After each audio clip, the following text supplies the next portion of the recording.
diesem Video zeigen wir Ihnen, welche Möglichkeiten EasyMap für das Reporting bietet. Reports ermöglichen eine Serie von Karten und Daten automatisch zu generieren und diese dann nacheinander anzusehen oder als unterschiedliche Dateien zu exportieren. Um einen Report Ihrer Karte hinzuzufügen, ziehen Sie aus dem Steuerungsfenster Objekte den Report per Drag and Drop auf das Blatt. Hier stehen Ihnen zunächst 3 verschiedene Report-Typen zur Auswahl. Im Folgenden werde ich Ihnen die Prinzipien dieser Report-Typen erläutern, sowie den dafür jeweils benötigten Tabellenaufbau. Der Gebietsreport erzeugt für ausgewählte Gebiete je eine Karte als Inseldarstellung. Dieser wird häufig verwendet, um Karten für die Gebiete jedes einzelnen Außendienstmitarbeiters zu erstellen. Natürlich können Sie Gebietsreports auch für sämtliche andere Kartengrundlagen erzeugen, wie zum Beispiel für Bundesländer oder Postleitregionen. Voraussetzung ist, dass sich die passende Kartengrundlage bereits auf dem Blatt befindet. Details zum Anlegen des Gebietsreports erfahren Sie im Video Gebietsreport mit Daten.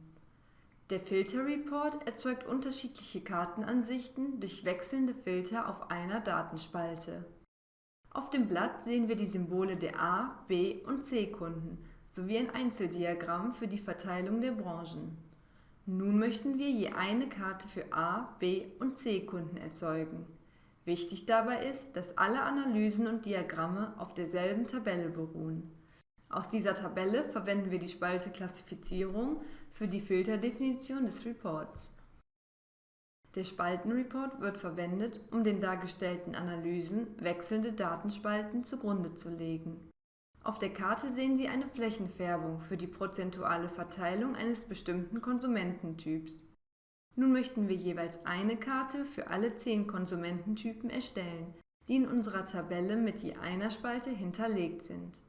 Beim Anlegen eines Spaltenreports wird eine neue Spalte in Ihrer Tabelle erzeugt, welche nacheinander mit den ausgewählten Spalten belegt wird. Achten Sie also darauf, dass Sie beim Anlegen einer Analyse die neue Report-Spalte auswählen oder bereits existierende Analysen auf diese Spalte umstellen. Befinden sich mindestens 2 Reports auf dem Blatt, steht Ihnen beim Einfügen eines Reports eine 4. Option, der geschachtelte Report, zur Verfügung. Hierbei können Sie die Reports beliebig kombinieren, um beispielsweise für die einzelnen Vertriebsgebiete Kundenanalysen pro Branche zu erzeugen. Um Reports zu exportieren, klicken Sie im Steuerungsfenster Inhalt mit rechts auf die Ebene des Reports und auf Report Produzieren. Hier haben Sie die Auswahl, das Blatt bzw. die mit dem Report verknüpften Daten zu exportieren. Probieren Sie die unterschiedlichen Report-Varianten in unserer Beispielkartenmappe Reporting aus, indem Sie im Steuerungsfenster Inhalt mit der rechten Maustaste auf die Ebene des Reports klicken und den Menüpunkt Report-Vorschau anzeigen auswählen.